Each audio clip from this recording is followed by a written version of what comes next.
환경에 관련돼서 이 관련된 문제를 아주 상당히 잘 요약을 해서 발표를 해주시고 또 현재 어떤 실무적으로 어떤 문제가 있고 어떤 경향으로 가고 있는지 잘 정리를 해서 말씀을 해주신 것 같습니다.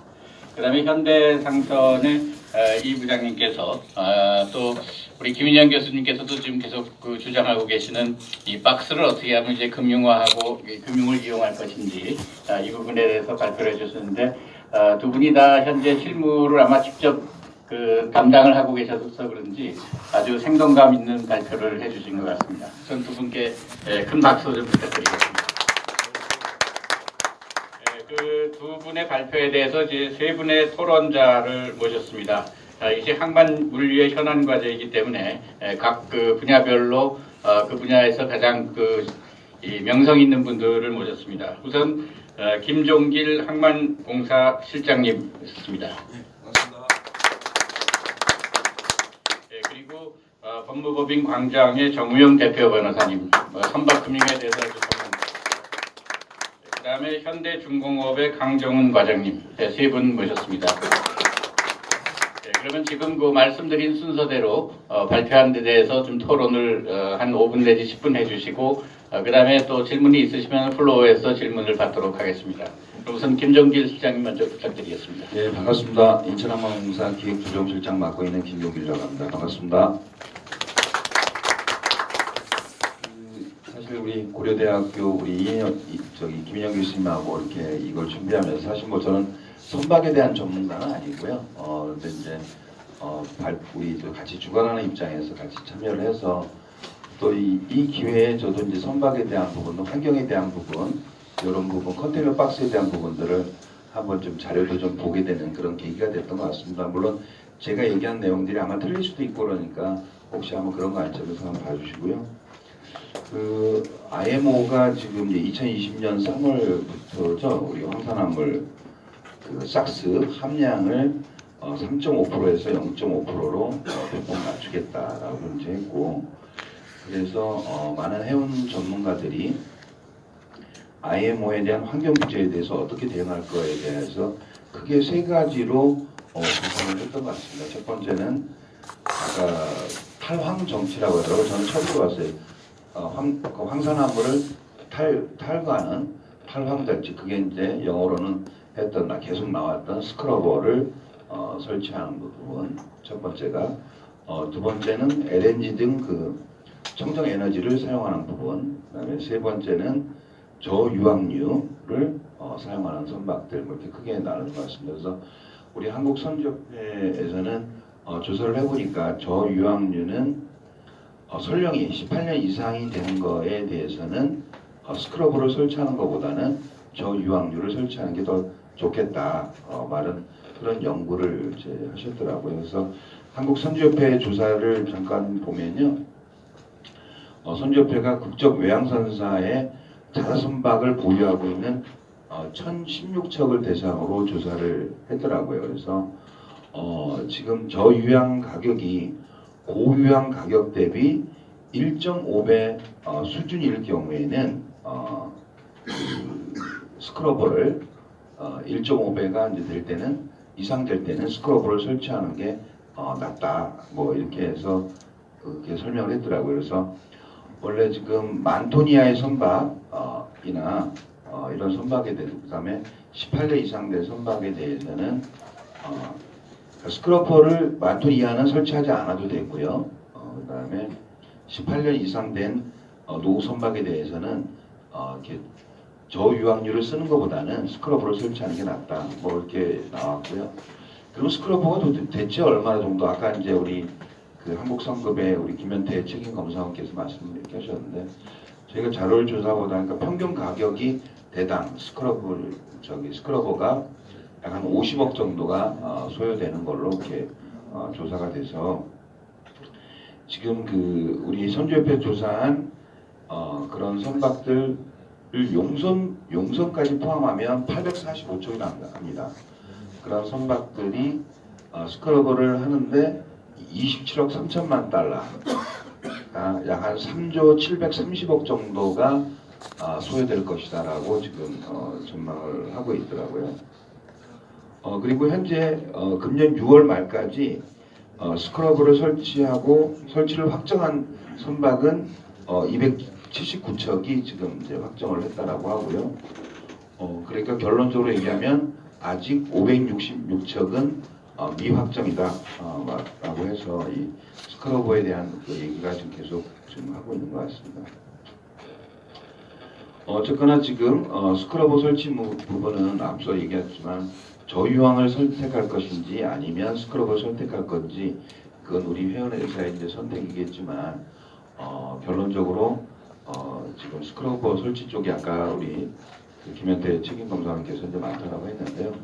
아마도 제가 보더라도 그런 쪽으로 좀 많이 가지 않을까라는 생각이 듭니다. 그래서 결국은 지금 우리 회원회사들의 이제 부담이 굉장히 좀 될 텐데요. 앞으로는 우리 회원회사가 운임시장 변동에 대해서 굉장히 예민한 변동을 해왔는데 앞으로는 이제 유가 변동성에 대해서도 같이 검토하는 그런 트렌드로 갈 것이다라고 하는 게 이제 많은 회원 전문가들이 물론 유가를 신경 안 썼던 건 아닙니다만은 운임에 대해서 운임 변동폭에 대해서도 많이 신경 썼는데 유가에 대해서 이제 신경을 써야 되지 않냐 이런 말씀을 좀 하겠습니다. 그래서 제가 그 선박 연료 관련 환경 규제 관련해 가지고는요. 지금 이제 대책들이 이렇게 많이 나오고 있거나 정부의 대책이 이렇게 많이 나오지는 않습니다만은 앞서 우리 그 김영 교수님도 그렇고 발표자도 그랬지만 이런 우리가 지금 보면 화물차인 경우에는 DPF라는 게 있습니다. DPF. 그러니까 매연 저감 장치라는 게 있습니다.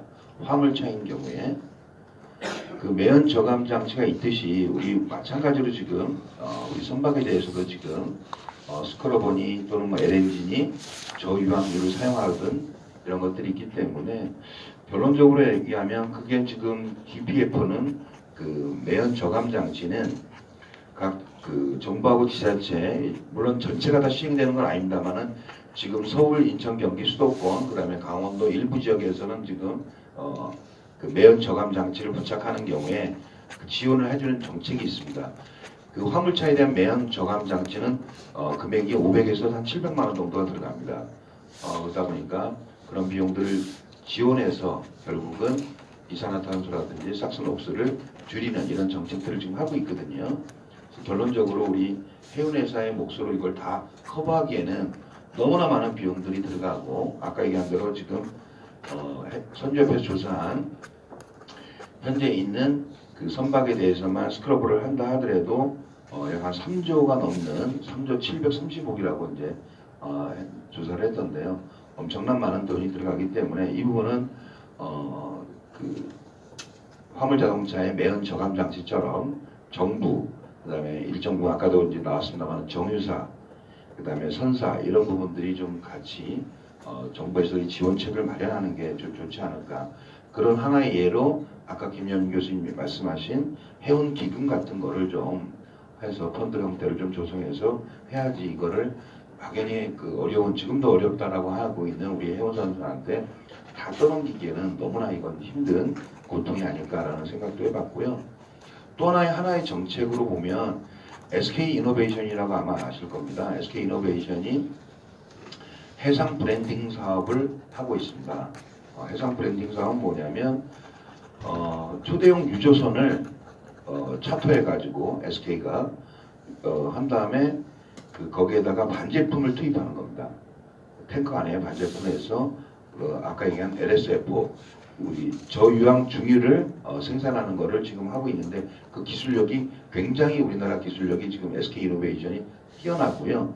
거의 세계 1, 2위를 다툰다라고 하는 기사를 제가 얼마 전에 봤습니다. 그리고 SK 이노베이션에서는 이런 해상 브랜딩 사업을 계속적으로 확대해 나가겠다라고 했습니다.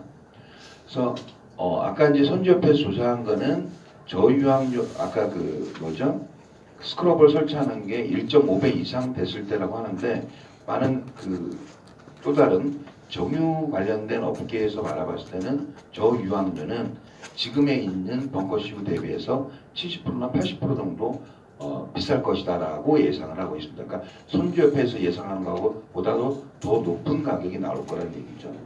그 얘기는 그래서 결론적으로 이 해상 브랜딩 사업 확대하면서 좀 더 정부의 어떤 정책적으로 해서 결국은 저유황율을 계속적으로 가격을 낮출 수 있는 그런 제도적 장치, 그 다음에 스크러브나 이런 장치들은 정부나 선사, 정유사들이 좀 부담할 수 있는 제도적 장치 뭐 이런 것들이 좀 같이 이루어지지 않나라는 생각을 저 개인적으로 이번에 준비하면서 해봤습니다. 두 번째 과제인 그 현대상선의 우리 이중보 부장님께서 말씀하신 항만물류 해당 과제죠. 컨테이너 박스 부분인데요. 그래서 지금 컨테이너 박스가 지금 작년, 재작년에 굉장히 이제 품귀 현상이 오고 상당히 많이 했지 않습니까? 그 원인이 뭘까라고 이제 조사를 해보니까 제일 큰 거는 일단 초대형 선박들이 이제 증가가 되면서 본 컨테이너가 일시적으로 증가되면서 박스 부족이 일어났다. 그게 이제 첫 번째 이유고요. 두 번째 이유는 컨테이너 물동량이 증가되고 제작 단가가 높아지면서 결국은 박스가 굉장히 구하기 어렵고 신조 가격 또한 리스 가격도 상승했다. 그 다음에 더더욱이나 큰 거는 중국 정부가 작년도 3월부터 컨테이너를 제작할 때 수성 페인트로 사용하는 것을 의무화해 버렸습니다.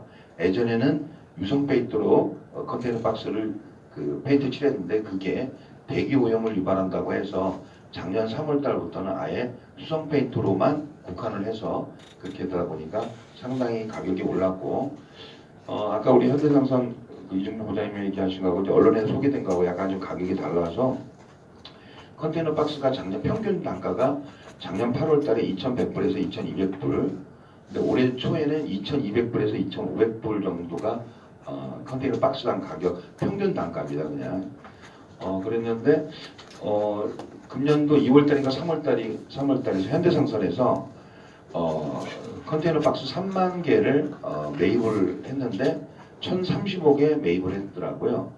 그래서 그러면 1,030억에 매입을 해서 3만 개를 나눠보면 한 대당 평균 가격이 343만 원이 나옵니다. 그걸 US 달러로 환산하면 3,100불 정도가 나타나서 저는 그러면 그 컨테이너 박스당 가격이 많이 올라가서 그렇구나라고 했는데 아까 저기 이중보 부장님께서는 한 좀 가격이 그보다 더 낮게 설명을 하셔서 저는 이게 뭐 다른 이유가 있었나 이제라는 생각을 했고요. 어찌 됐든 가장 큰 거는 컨테이너 박스에 대한 어떤 그런 부분들 우리 해운 회사에 대해 굉장히 비용 부담이 상당히 되고 아까 그 LP 리스 퍼처스로 구매하는 이자율은 무려 12%라고 하더라고요. 그리고 금융 리스가 8년에서 지금 5년도로 단축됐다라고 했는데 제가 생각할 때는 아까 우리 이중보 부장님 말씀하신 것처럼 해양진흥공사, 그러니까 아마 해양진흥공사는 그 신용등급이 트리플 L 겁니다. 그러니까 저희 인천항만공사도 지금 트리플 A거든요. 그래서 저희는 사실은 은행에서 대출 받아서 자금을 조달하는 것보다는 시장에서 채권을 발행해서 조달하는 비용이 훨씬 쌉니다. 그러니까 은행 이자보다 훨씬 더 싼 거죠. 그래서 최근에 저희가 회사 채권을 특수채권이라고 하는데 특수채권을 발행했거든요. 3년 만기짜리를 발행했는데 2.08%였습니다. 2.08%. 3년 만기가 그렇게 되면 아까 지금 컨테이너 수명이 최장 아마 10년, 뭐 8년 뭐 그 정도 되신다고 했다고 한다면 만약에 항만공사나 해양진흥공사에서 채권을 조달하게 되면 한 3% 중반대가 아마 될 거로 저희는 예측을 하고 있습니다.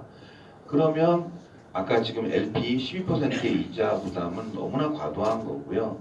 해양진흥공사를 통해서 한다고 한다면 적정 가격이 하게 되면 지금보다는 12%라는 금액 이자율보다는 적어도 한 6% 이상은 절감되지 않을까라는 그런 생각을 해봤습니다. 그래서 이 부분은 정부하고 해양진흥공사를 통한 컨테이너 박스에 대한 금융이 좀 활성화되어야 되지 않을까라는 생각을 좀 해봤습니다. 예, 이상입니다. 감사합니다. 예, 고맙습니다. 다음으로 정무영 변호사님 먼저 하시겠습니까? 네, 그러면 현대상선에 안녕하십니까. 현대중목 강정원 과장입니다. 그 인호 부장님이 일이 있으셔가지고 제가 대신 참석을 하게 됐고요. 개인적인 생각으로는 인호 부장님이나 저나 그 지식의 수준이 비슷할 거라고 생각해서 너무 아쉬워하지는 않으셨으면 좋겠습니다. 제가 지금 그 현대중공업을 담당하고 있는 일은 제가 기본 설계다 보니까 제일 이제 선조분들을 만나서 이제 신조 계약을 하고 이제 그것을 위해서 계약 그 테크니컬적으로 이제 기술 미팅을 하는 게 제 일인데요. 제가 지금 현재 스크러버를 담당하고 있습니다.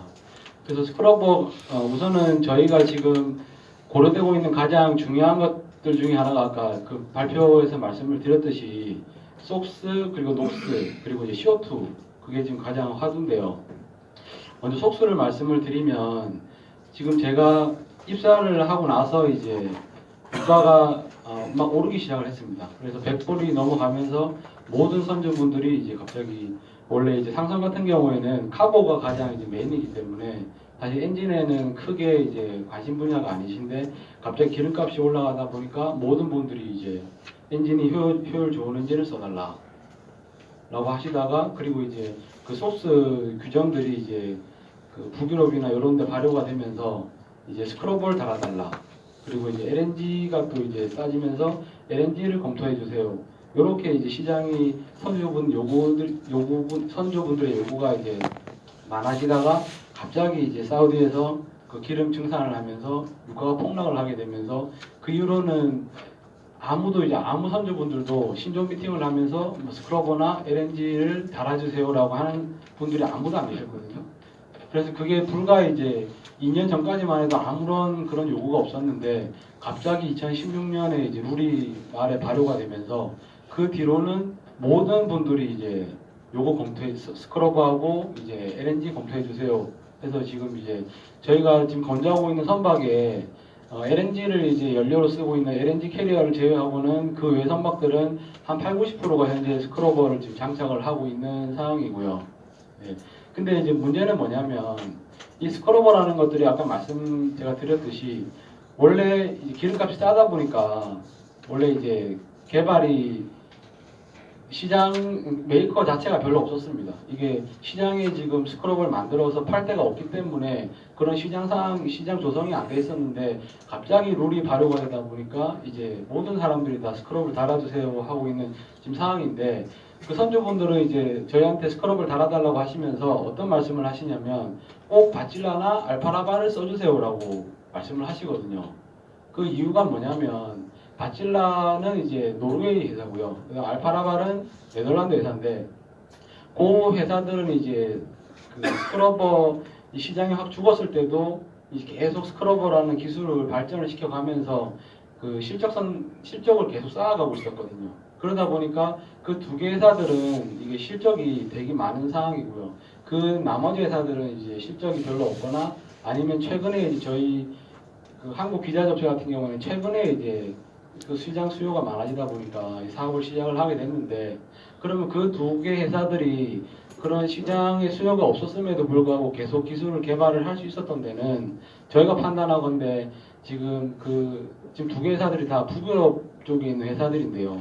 북유럽 같은 경우에는 그 녹스 펀드가 있습니다. 그래서 이제 그런 환경 관련 장비들을 개발하는 업체에 대해서 국가적으로 이제 자금적으로 서포트도 많이 해주고요.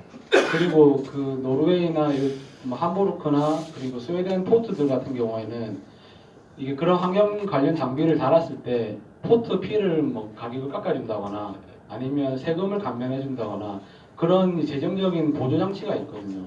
그래서 그런 특히 이제 노르웨이 선주들 같은 경우에는 이 IM 룰이 발효되기 전에도 그 룰이 없음에도 불구하고 그런 이점들 때문에 이제 스크러버라는 장비를 계속 썼고요.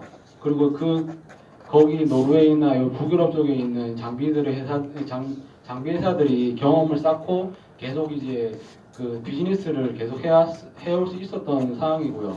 근데 현재 이제 그런 그 북유럽에 있는 그 스크러버 업체들만이 지금 실적이 있는 상황에서 갑자기 룰이 발효가 되면서 모든 선주분들이 이제 써주세요라고 하니까 이게 이제 스크러버라는 장비가 선주분들이 지금까지는 한 번도 이제 써보신 적이 없는 장비다 보니까 이제 막연한 또 두려움이 있고 또 거기에 대한 정보가 부족하다 보니까 이제 경험이 많은 업체를 써주세요.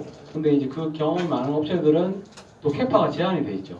그래서 현재 지금 어떤 상황이냐면 이게 돈을 싸들고 가도 우리 제발 이제 돈 줄 테니까 요 쓰게 해주세요라고 했는데 그쪽에서는 이제 기다려라라고 할 수밖에 없는 상황이거든요.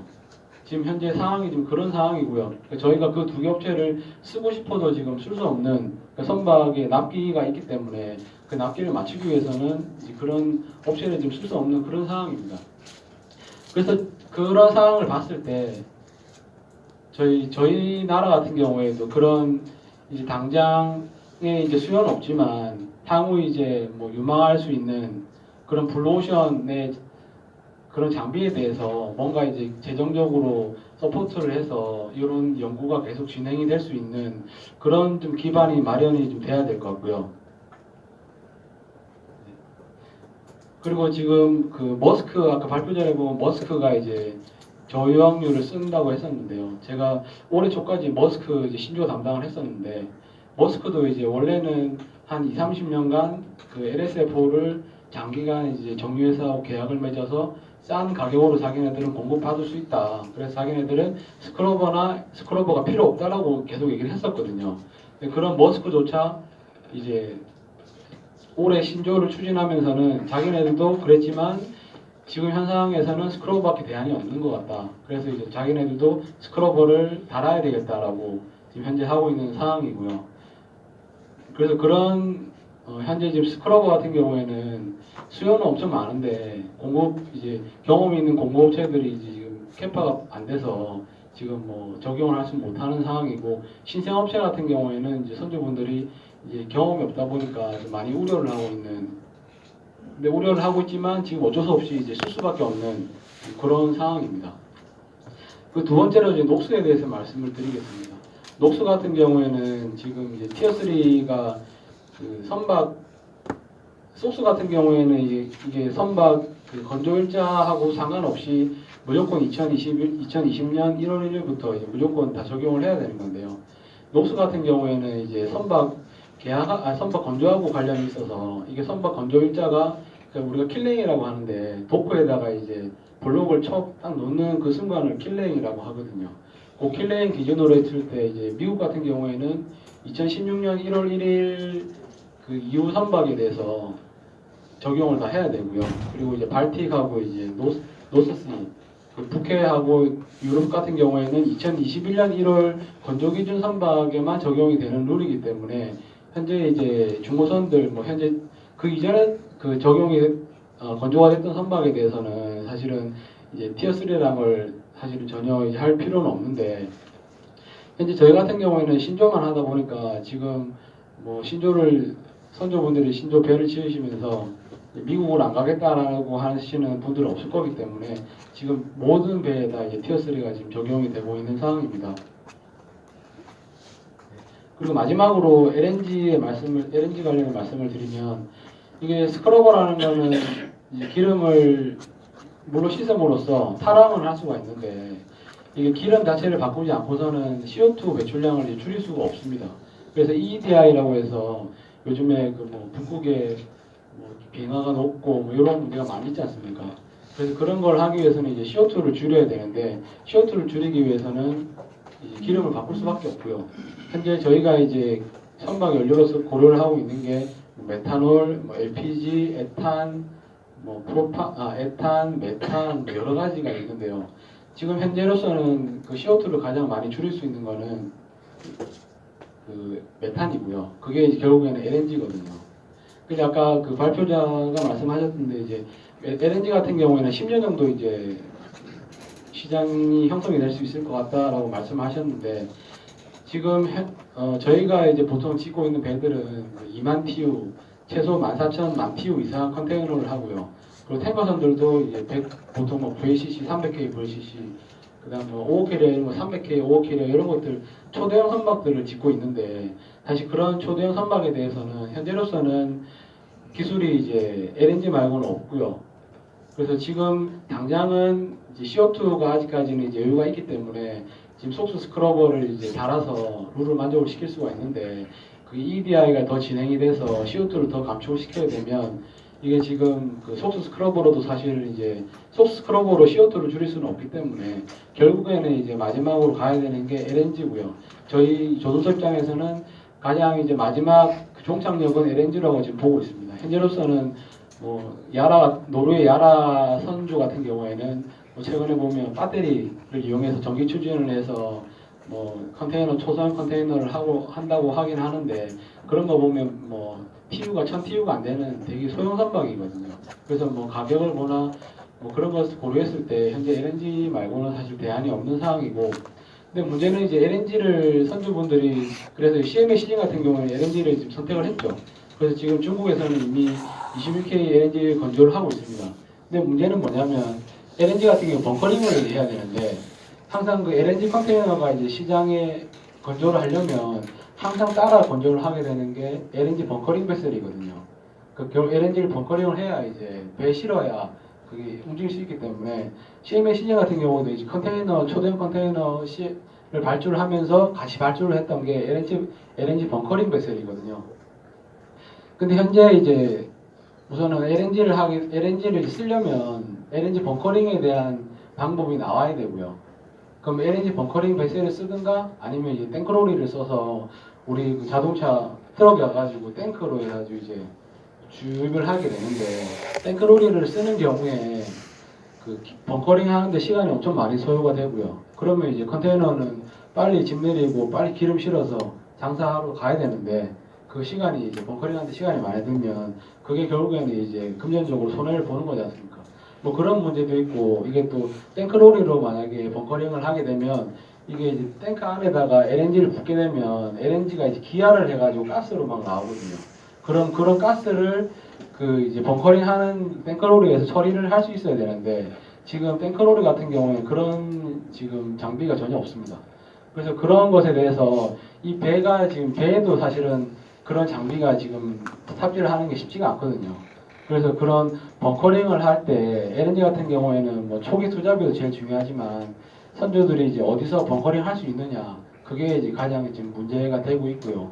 그리고 스크러브하고 아까 티어 3를 위해서는 이제 뭐 스크러브를 돌리기 위해서는 보통 CO2 가지고 하는데 우리가 이제 배출이 안 되는 데서는 이제 NaOH라는 또 물질을 써야 되거든요. 또 그런 물질을 쓰면 또 이게 또 슬러지라는 게 또 나오고요. 그리고 또 클로즈로 그러니까 그 물을 계속 개사용을 하다 보면 이제 못 버리는 물이 나오기 때문에 그런 물을 이제 홀딩을 할 수 있는 뭐 그런 장비들이 장착이 되는데 그게 결국엔 포트에 들어갔을 때 그런 것들을 다 이제 포트에서 언로딩을 해서 처리를 해야 되는데 그런 것에 대해서 아직까지는 그 저희가 파악하기로는 장비가 아직까지는 이제 포트의 장비들이 아직까지 충분치 않은 걸로 하여튼 뭐 현재 티어3에 대한 각종 환경에 대한 이제 규제에 대한 기술적으로 이제 준비는 되어 있는데 그런 것에 대해서 포트나 선조분들이 실제 쓸 때 포트에서 그런 걸 이제 실제 운영할 때 사실은 아직까지 제약 사항이 많은 것으로 지금 판단을 하고 있습니다. 네, 감사합니다. 네, 고맙습니다. 네, 마지막 토론자로 우리 정우영 변호사님을 모시겠는데요. 우선 그 마지막 토론을 들은 다음에 대개 보니까 토론하시는 분들이 질문 발표자에 대한 질문보다는 아마 그 발표 내용에 대한 여러 가지 코멘트이신 것 같습니다. 그래서 우선 정우영 변호사님 토론을 들은 다음에 발표하신 두 분께서 혹시 그간의 토론에 대해서 그 부연하실 말씀이 있으시면 하시고 그리고 플로어에서 질문이 있으시거나 코멘트 있으시면 듣도록 하겠습니다. 정우영 변호사님 큰 박수로 맞아주시기 바랍니다. 거의 50분이 다 돼가서 제가 시간을 많이 하면 혼날 것 같아서 저는 이제 금융을 전공을 하고 있으니까 금융 관련 얘기만 좀 말씀드리겠습니다. 또한 여기 계신 분이 전부 그 수요자 측면, 금융의 수요자 쪽에 계신 분들이어서 공급자 시각에서 간단히 몇 가지만 언급을 드리겠습니다. 스크러버 관련해서는 국내에서 이제 문제가 스크러버를 달면 금융은 어떻게 하냐, 뭐 이게 그냥 문제겠죠. 근데 신주의 경우에는 문제가 없습니다. 스크러버 달면 그 배 하나에 장비니까 당연히 그냥 선박금융할 때 들어가면 되는데 기존에 이미 선박금융을 해서 운항하고 있는 배에다가 스크러버를 달게 되면 그게 독립된 금융을 받을 수 있느냐, 독립된 담보가 되느냐, 뭐 이게 가장 큰 문제입니다.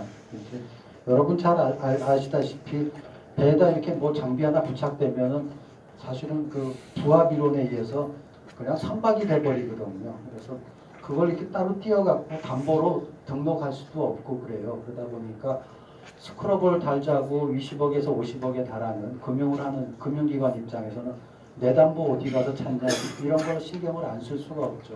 그래서 이 문제를 어떻게 법률적으로 좀 지원을 할까 하는 게 현재 현안 중에 하나입니다. 현재 논의되고 있는 거는 첫 번째는 선사가 기존의 선순위한테 개긴다. 무슨 얘기냐면 그 스크러브 안 달면 입에 못 돌린다. 그리고 네 금융 다 깨진다. 그러니 네가 그냥 선순위 금융을 추가로 해주라. 그리고 선순위 담보를 네가 그냥 그대로 다 향유해라 하는 게 첫 번째고요. 두 번째는 그 후순위 담보로 기존 선박 전체에 대해서 선순위 있는데 그건 인정할 테니까 후순위라도 담보를 주라. 이게 이제 두 번째입니다. 근데 최근에 우리 선박금융의 현황에서는 소위 그 LTV로 보면은 금융의 단가보다는 선박의 가격이 사실은 그리 적절한 수준으로 나오지 못해서 후순위 가치가 별로 안 나오는 게 현재 좀 문제 중에 하나입니다. 그래서 이제 그 부분을 해양진흥공사에서는 당장의 현재의 선박의 가격보다는 미래의 가치, 미래의 단가를 보다 좀 전문적으로 분석을 해서 미래의 단가가 충분히 있다고 하면 미래 단가를 보고 보증을 서는 방식으로 해서 한번 해보자. 뭐 이렇게 해양진흥공사에서는 검토하고 있는 걸로 알고 있습니다. 두 번째 이제 컨테이너 리스에 대해서 좀 말씀을 드리면 아까 그 발표 중에도 나왔지만은 컨테이너 리스 그 중에 특히 금융 리스에 해당하는 거요. 선박으로 보면 사선대에 해당하는 건데 이 금융 리스에 해당하는 거에 대해서는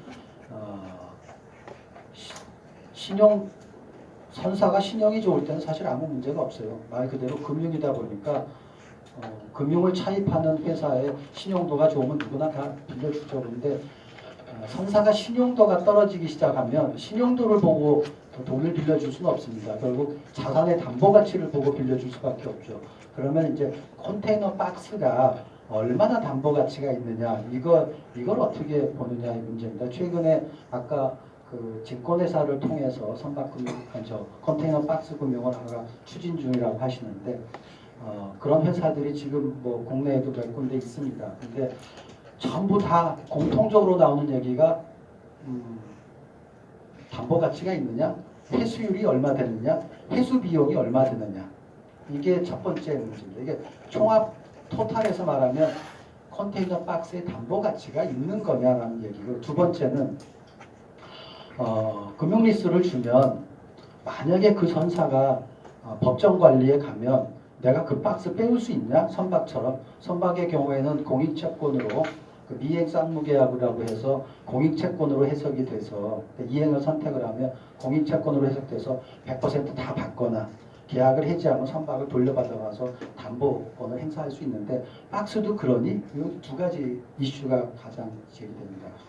근데 컨테이너 박스에서 가장 문제점이 하나가 뭐냐면 선박하고 법원에서 달리 취급한다는 겁니다. 소위 그 선박의 경우에는 BBCHP 그러면 금융기관에서 좀 마음을 놓아요. 그래서 공익채권 될 가능성이 훨씬 많아. 안 되면 내가 갖고 와서 해. 그 담보 실행해. 근데 박스는 법원에서 일률적으로 회생담보권으로 인정한다는 겁니다. 이걸 미행 쌍무계약으로 봐서 회생 공익채권이나 이렇게 봐주질 않아요. 그 회생담보권으로 인정되면 못 빼가요.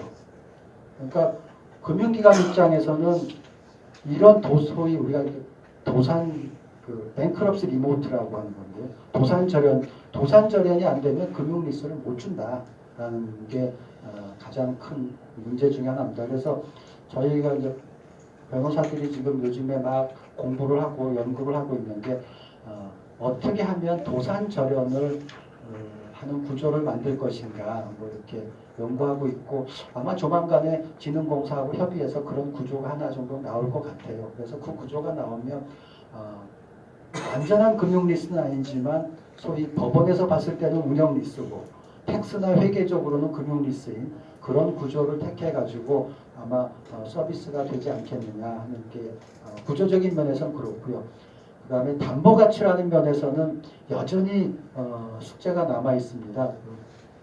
회수율, 회수 비용이라는 겁니다. 그거는 근데 문제는 컨테이너사들이 이 컨테이너 박스 금융을 하려면 회수율이 얼마다, 회수 비용이 얼마다, 뭐 완전한 회수는 안 됩니다. 그러니까 지역별 지역별 회수 장소를 정해서 거기까지 회수하는데 비용이 얼마 드는지는 기초 자료를 갖고 있어야 금융 서비스를 받을 수 있을 것 같고요.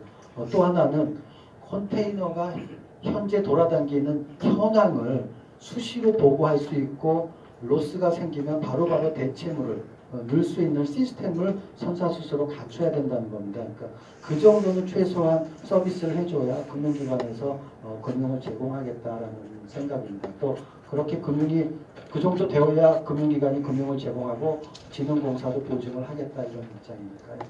선사가 할 목, 또 변호사가 할 목, 뭐 이렇게 좀 있는 것 같습니다. 그냥 이 정도로 말씀을 마치도록 하겠습니다. 네, 고맙습니다. 예, 그러면 그 김현태 책임연구원께서 혹시 뭐 코멘트할 사항이 있으세요?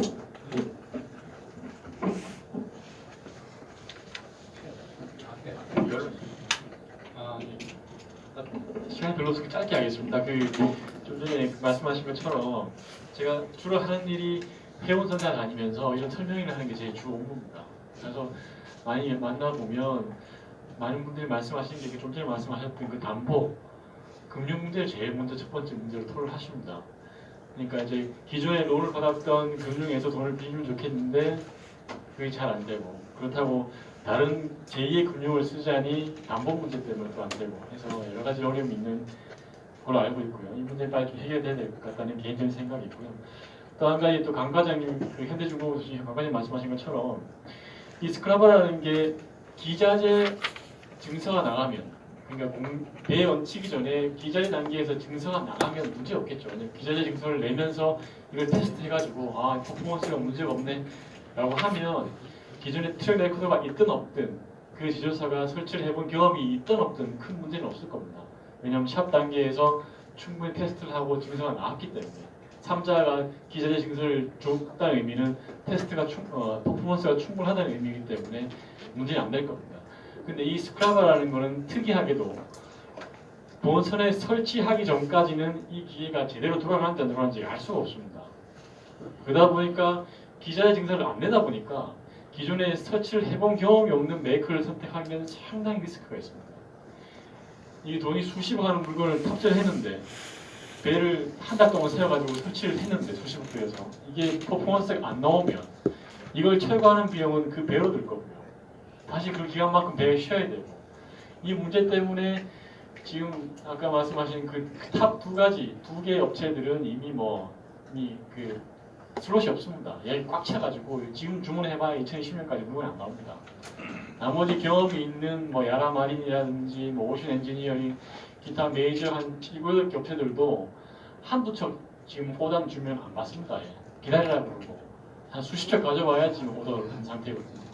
그러다 보니까 지금 국내 선주 중소선사 입장에서는 그 중에 트랙 레코드가 없는 마이너 업체 중에 하나를 몰아야 되는데 트랙 레코드가 없다 보니까 지금 상당히 긴장을 하는 그런 상태거든요.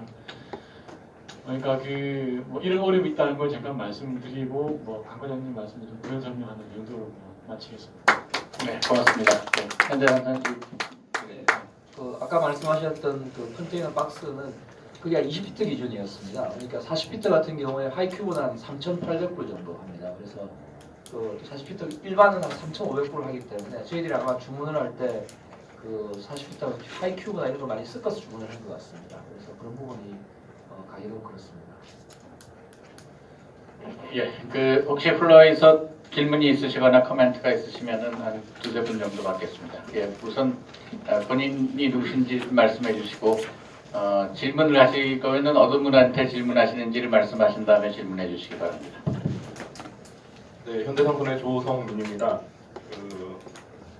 KR의 김현태 책임님께 좀 세 가지 정도 질문을 드리고자 합니다. 오늘 발표 잘 들었고요. 인상적인 내용 굉장히 도움이 많이 될 것 같습니다. 먼저 첫 번째는 스크러버 관련해서 하이설퍼 같은 경우에 이제 앞으로 스크러버를 장착한 선박은 보유 확률을 쓸 수밖에 없는데요.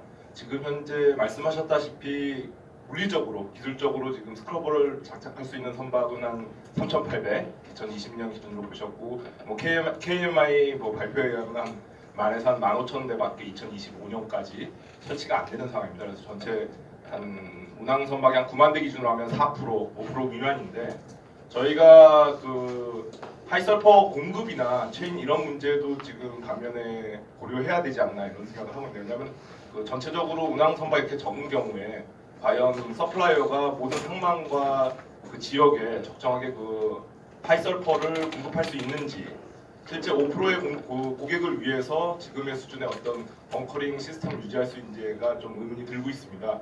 그래서 이런 부분에 대해서 혹시 전망 자료가 있으면 말씀해 주시면 고맙겠습니다. 다음으로는 그 저희가 이제 정유사들이 실은 이제 로설퍼에 대한 준비를 하고 있습니다. 국내 뭐 SOL이나 현대, 뭐 GS 다 준비를 하고 있는데요. 실제적으로 저유항류에 대한 공급 시기에 대한 공급 양에 대해서는 상당한 그 의구심이 있을 거라고 지금 보고 있습니다. 예를 들어서 그 고도화 장비나 그 기계 설치를 하는 데는 일정한 큰 비용이 또 투입이 되고 설치까지의 또 리드 타임이 또 있을 거로 생각이 되는데요. 그거에 대해서 만약에 지금 이 시점에 뭐 고도화 장비를 결정했을 때 그 마켓에 실제적으로 공급되는 그 어떤 리드 타임, 설치 시기 및 공급량에 대한 결정, 혹시 그런 거에 대한 정보가 있으면은 그 참고로 좀 알려주시면 고맙겠습니다. 마지막으로는 그 혼합류, 그 다음에 이제 저희가 말하는 거기 그 로설퍼에 대한 지금 퀄리티 문제가 조금 대두가 되고 있어요. 오염류라고 하죠. 지금 그래서 실은 싱가포르나 각 해외에서도 각종 오염 사례가 나타나고 그것에 대한 어떤 그 품질에 대한 문제로 인해서 막상 공급이 돼도 어떻게 쓸 것이냐에 대한 그 의문점들이 예측이 되고 있는데요.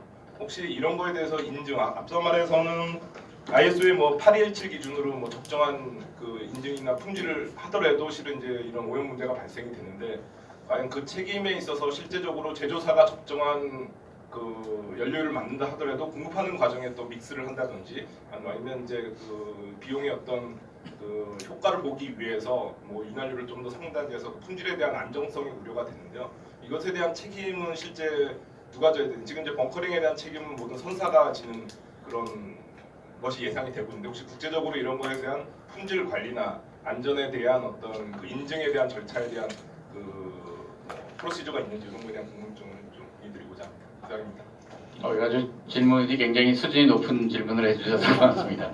혹시 그 스크라버나 이 관련해 갖고 혹시 뭐 질문 있으신 분 있으시면은 같이 해주시면은 총괄해서 답변을 드리도록 하는 게 좋지 않을까 싶습니다. 네, 저도 같이 한번 질문. 저도 이제 현대상공에서 왔는데요. 이용백이라고 합니다.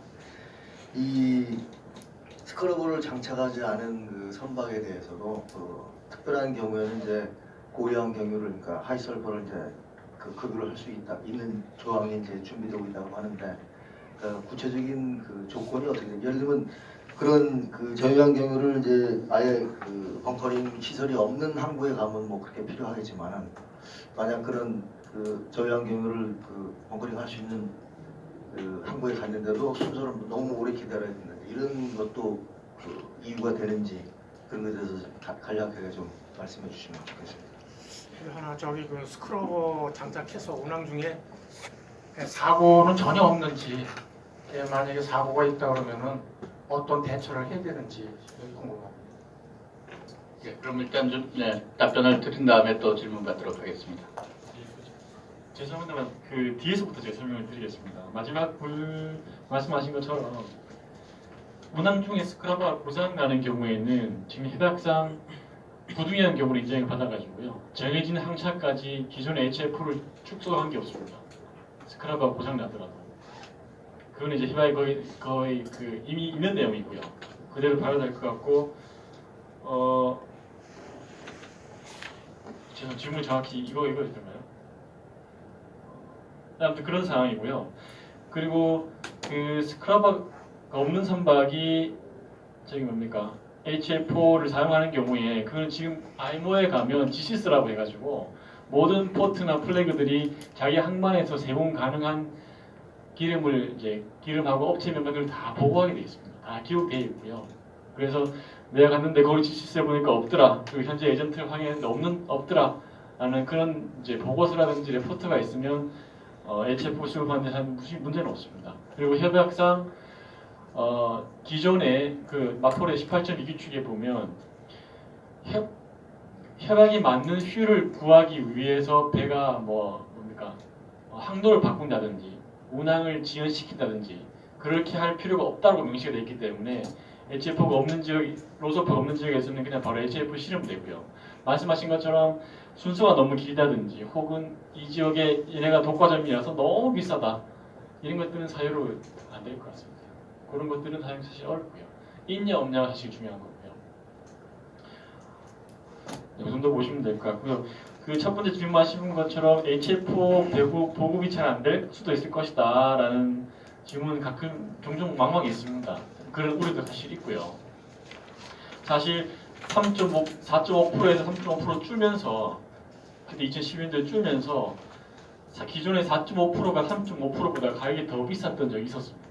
4.5%의 보급이 없어가지고 그렇게 역전된 경우가 있었거든요. 사실 물론 좀 특별한 케이스입니다만 그래서 그런 우려는 사실 있는데요. 뭐 정제 과정 정유회사의 오일 정제 과정을 아시는 분은 아시겠지만 이 HF라는 거는 크루드 오일의 정제 과정에서 나올 수밖에 없는 거고요. 전 세계 HF가 연간 한 500만 톤, 5억 톤인가요? 정도 생산되는데 그 중에 한 2억 톤, 2억 2천만 톤 정도만 해운이 쓰고 있지 나머지는 플랜트 이제 파워 플랜트라는 다 쓰이고 있습니다. 그래서 이런 기름들은 제 생각이나 아니면 시장에 보다 많은 사람들이 보급이 안 될 것이다라고 생각하는 사람보다 보급이 될 것이라는 사람이 훨씬 많고요. 왜냐하면 어쩔 수 없이 발생할 수 없는 부산물이기 때문에 쓰일 거라고 보고 있고요. 그리고 지금 당장은 뭐 한 2020년 전에 2,000척 정도가 설치될 것이라고 보고 있지만 한 21% 정도의 선주가 스크랍을 달 것이라고 예상하고 있습니다. 그래서 그거의 피딩은 계속 될 것이라고 저는 그렇게 예상하고 있고 보다 많은 사람들이 그렇게 예상하고 있습니다. 그래서 한 대부분의 시장을 보면 2020년 이후에 그러니까 조금 이제 적절한 시기를 제외하고 약간 이제 수렴하는 시기 가 보면 HFO가 한 30%, 로설포가 나머지 한 60% 이렇게 지금 많이 예상하고 있거든요. 그래서 꾸준히 그 양은 쓰일 것이라고 보고 생각이 됩니다. 그리고 국내 정유사들이 뭐 작년 연말 정도에서 뭐 그 업그레이드 설비 투자를 뭐 S-오일이 4조를 투자하고 SK가 1조를 투자하고 현대오일뱅크 1조 투자하고 뭐 그런 얘기 있었는데 사실 맞습니다. 투자해서 S-오일 같은 경우는 거의 완공된 걸로 알고 있고요. 그러니까 이 업그레이드 설비라고 하면 기존의 HFO를 이제 크래킹을 해가지고 좀 더 깨끗한 원료, 고급류의 기름을 생산하는 건데 잘 아시겠지만 우리나라의 마린 벙커리 시장이 크지는 않습니다. 이 언급하셨던 이 정유 업체들이 업그레이딩 설비에 초점을 맞춘 거는요. 우리 그 가스 오일이라고 하는 디젤 오일을 더 만들기 위해 투자한 게 아니고요. 사실은 우리가 이게 납사라든지 납타, 그러니까 석유 화학 제품을 더 만들기 위한 그쪽 제품을 더 만들기 위한 쪽으로 업그레이딩 설비를 투자를 했지. 가스 오일, 마인 가스 오일이나 디젤 오일을 더 만들기 위해서 투자한 게 아닙니다. 그래서 물론 그걸 위해서 이제 디젤품도 나오니까 보급이 좀 더 되겠지만 뭐 국내 정도는 원래 시장이 크지가 않아가지고 국내 사실은 충분히 보급을 가능할 코스를 보고 있고요. 전 세계적으로 봤을 때는 양이 부족하다는 거는 뭐 정설이라고 보시면 되고 마지막으로 퓨얼 그 0.5% 블렌드 오일 이 퀄리티 문제는 지금 시장에서 가장 크게 우려하는 문제가 사실 맞습니다. 817 기준으로 현재 기준 ISO에서는 지난번 7월달 IMO 회의에서 현재 8217 기준이 충분하다라고 얘기했는데 그럼에도 불구하고 817 통과한 제품조차도 문제가 되고 있으니까 HF가 문제되고 있으니까 로술포 같은 경우는 훨씬 고가다 보니까 온갖 PU들이 많이 섞여 있을 것이라고 예상이 되고 있습니다. 사실. 그래서 ISO에서는 그 방편으로 이 817을 풀리 리비전하는 거는 2022년 전까지는 어렵다고 생각하고 있고요. 그렇게 ISO도 얘기를 했고 그렇기 때문에 현재 기준을 그대로 쓰되 아까 말씀드린 그런 문제를 해결하기 위해서 내년 이제 여름 정도 해가지고 이제 인트림 버전이라고 해야 됩니까? 파스라고 하는 가이드라인을 만들어주기로 했습니다. 이제 기존의 8217의 블렌드 테스트하는 16개의 테스팅 기준 추가해서 이제 좀 더 여러 가지 이제 망을 좀 더 촘촘히 할 수 있는 그런 가이드라인을 만들어 줄 거라고 하니까요.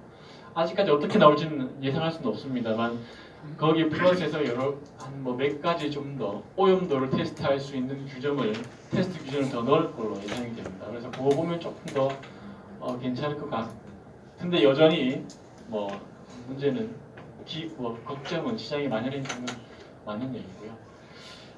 근데 첫 번째 그 스크라바 관련해서 제가 똑바로 어떻게 들었나 모르겠습니다. 그 질문이 그걸 맞았나요 혹시? 그 앞에 계신 분. 이제 그 어떻게 보면은 이제 그 설치를 해서 작동을 해가지고 아까도 성적 증명서를 사전에 이제 그 발급을 못 받는다 했잖아요. 그렇게 얘기 안 했나요?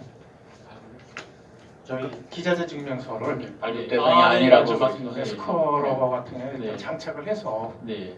실질적으로 이제 돌려봐야 그게 이제 그랬는데 일단은 그 부분은 이제 제가 생각할 때 고장 날 수 있다는 얘기도 되거든. 네. 그럼 운항 중에 됐을 때 이제 어느 기간 동안은 실질적으로 이제 그 어떻게 보면은 이제 탈항이 안 되는 거잖아요. 이제 그대로 이제 인정을 해주는데 이게 이제 수리가 조선소가에서 해야 된다고 한다 그러면은 그럼 조선소에 또 그 고장이 나서 또 들어와 있는 선박에서 이게 이제 대기 시간이 길어져 가지고 실제로 운항하는데 회사 입장에서는 엄청난 손실을 본다고 하면은 그런 부분을 어떻게 커버할 수 있는지요. 지금 현학적으로 풀어준 건 아까 말씀드린 것처럼 운항 중에 고장 났을 때는 정기적 장착까지는 스크럽을 안 돌려도 됩니다. HF로 계속되면서. 근데 그 첫 포트에 들어갔을 때는 사실은 기국의 요구에 따라야 됩니다. 기국이 이런 고장이 있는데 단시일 내에 수리가 안 된다. 우리 그 인트림 증서, 이제 컨디셔널 증서 나가는 거 있지 않습니까? 그런 식으로 해서 일정 기간 동안 면제를 받든지 아니면 로설폴을 쓰라고 하든지 그렇게 될 겁니다. 이 스크러 장비가 일단 해소를 이용해가지고 이제 탈항을 하는데 강 따라서 올라가서 항해 갈 때나 또 그 오데오 같은 호수 같은 데 들어갔을 때는 지장이 없나요? 그러면? 지장이 있죠. 왜냐하면 저기 뭡니까 이제 그 해수의 산성도가 중요합니다. 알칼리티가 중요하거든요. 알칼리성이 있어야지만 기존에 배출되는 해정수의 pH를 높여가지고 그 기준치 이상을 배출할 수 있기 때문에 pH 같은 그 바다에 일반 pH가 수분기가 있는 데를 가느냐 없는 데를 가느냐가 조금 차이가 있습니다. 이제 그걸 고려하셔야 되는 건 맞고요. 그거는 거기에 맞게 선박의 운항 프로파일에 맞춰가지고 오픈 타입을 할 건지 클로즈 타입을 할 건지 고려하셔서 그런 타입 같은 경우는 클로즈를 달아가지고 뭐 NaOH를 넣어서 하는 수밖에 없는 상황이고요. 해각적으로 뭔가 그 면제를 주는 거는 아직 정해진 건 없습니다. 그런 거는 기국이 알아서 선정이 아닌 것 같습니다. 부연 설명 하나 드리면요.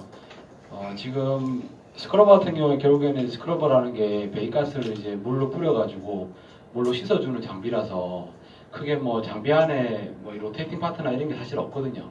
그럼 고장날 게 이제 펌프가 가장 고장날 확률이 높은데 그런 경우에는 사실 업체에 따라서 좀 이게 리더넌시를 주는 업체니까 펌프가 고장이 났을 때 또 쓸 수 있도록 이제 펌프를 하나 더 달아주면 이제 그렇게 장비를 하시면 그런 경우에는 이제 운항을 계속 하실 수 있고요. 그런 거는 사실 업체 따라서 이게 표준으로 그걸 제공해 주는 데가 있고 아니면 이제 어디셔널로 엑스트라로 주는 데가 있고요. 그리고 저희가 이제 스크러버를 지금 뭐 한 몇 년 동안 수십 척을 하고 있는데 저희가 지금까지 이제 스크러버가 장착된 배를 인도하고 나서 겪었던 이제 사고나 이런 것들은 사실 스크러버 자체가 뭐 고압에 압력이 많이 걸린다거나 사실 그런 장비가 아니기 때문에 뭐 폭발이나 이런 위험은 없는데 가장 이제 많이 일어나는 문제가 이제 부식입니다. 이게 배기가스를 씻다 보니까 결국엔 그게 황산이 돼서 pH 2에서 3 정도 되는 이제 황산이 이제 뭐 스틸이나 이런 걸 닿으면 부식이 생겨가지고 구멍이 뚫리거나 사실 그런 문제가 있었는데요. 지금 뭐 디자인 조선소 입장에서는 그런 문제가 없도록 이제 뭐 워터라인은 다 이제 지하리 파이프, 스틸 파이프가 아닌 플라스틱 파이프를 쓰고요. 그리고 뭐 가스 파이프 이런 데는 이제 그 문제가 안 생기도록 이제 코팅을 하고 이런 식으로 해서 그 부식에 대한 문제가 없도록 디자인을 좀 하고 있는 상황입니다. 예, 고맙습니다. 지금 스크라버에 대해서는 상당히 이제 질문이 많이 나온 것 같고, 혹시 더 있으신 분들은 이제 식사 때 좀 더 추가로 하시기로 하고, 혹시 컨테이너 박스와 관련해서 질문이 있으시면은 한두 분 정도 더 받고 마무리할까. 괜찮아요. 네, 마이크 좀 마이크 없습니다. 뭐 정우영 변호사님이 법률적인 이야기 많이 해주셨는데 아무래도 그 컨테이너 박스 자체가 이 담보로서의 가치가 또 없기 때문에 이 선박 금융을 이렇게 곤란하다면은 우리가 이제 진흥공사를 통해 가지고 해결할 수 있는 방법으로 진흥공사가 뭐 컨테이너를 많이 사가지고 리스 회사로서 좀 기능을 해서 좀 싸게 선사들한테 빌려주는 좀 형태로 좀 하면 어떤지 좀 두 분한테 의견을 좀 물어보고 혹시 뭐 그런 좀 움직임이 우리 진흥공사에 좀 있는지 그걸 좀 여쭤보고 싶습니다. 그리고 혹시 또 컨테이너 박스와 관련해서 금융과 관련해서 질문 있으신 분 한 분만 더 있으시면 받고, 예, 그러면 보고 마지막 질문으로 해서 그러면 답변을 어디 정 변호사님이 먼저 해주시겠습니까? 진흥공사에서는 원래 토니지뱅크 컨셉이 있었기 때문에 최근에 많이 검토하고 있는 것 중에 하나가 컨테이너 박스 리스 회사를 차려야 되는 거 아니냐 뭐 이런 생각을 하고 있습니다. 그래서 원래는 이제 공사가 박스를 선박을 소유해서 빌려주는 거를 일괄해서 생각을 했는데, 선박을 소유하면서 오퍼레이팅 리스를 빌려주다 보니까 선박으로 인한 위험이 소유자한테 추급된다는 그 문제 때문에 별도로 자회사로 해야 된다는, 잘못하면 국가의 모든 리스크가 전가되니까 자회사로 해야 된다는 결론을 내리고 있고요. 그래서 선박의 경우는 토니지뱅크를 하기 전에 반드시 리스 회사를 세워서 하겠다 이런 방침이고, 컨테이너 박스는 그 자체가 발생시키는 위험이 그리 크지 않기 때문에 경우에 따라서는 그냥 공사가 소유하면서 운영 리스를 하기도 하겠다 이렇게 생각을 하고 있습니다. 다만 현재 현황되고 있는 것들은 대부분이 다 세일인 리스백 거래들이고, 그래서 현재는 다들 금융 리스를 현재 원하고 있는 구조여서 그 부분에 대해서는 지금 말씀하신 거하고 좀 거리가 다른 문제입니다. 그게 구조적인 문제고, 근데 두 번째 금융적인 문제는 싸게 해주면 좋지 않겠나 이런 얘기를, 공사도 싸게 하고 싶은데요. 이게 설립 때부터 제기된 문제인데 공사도 건전성 감독을 금융기관하고 똑같게 받게 되어 있습니다. 그리고 건전성 감독을 금융위원회에서 똑같이 받게 되어 있고, 은행하고 똑같게 건전성 기준이 설정되다 보니까, 예를 들어서 제가 컨테이너 박스 한 10,000개 빌리겠습니다 그러면 이자율이 20%가 넘을 수밖에 없어요. 왜냐하면 대손 충당률이 18% 될 겁니다. 제가 아마 컨테이너 박스 한 10,000개 빌리면. 그러니까 회사가 신용도가 나쁜 데다가 컨테이너 박스를 빌려주려면 기본적으로 자기가 쌓아야 될 18%에다가 마진 2% 붙여도 20%가 되는 거예요. 그러니까 그런 지금 딜레마에 빠져 있는 게 공사입니다. 그래서 가장 중요한 거는 공사의 건전성 감독 기준을 어떻게 풀어줄까 하는 게 이 금융 시각에서는 좀 중요한 이슈 중에 하나로 지금 남아 있습니다. 혹시 뭐 전대상수나 이 부장님 뭐 첨언하실 부분 있으신가요? 네, 없습니다. 예, 그러면은 시간도 많이 지났고 또 했기 때문에 또 저녁 시간에 또 개별적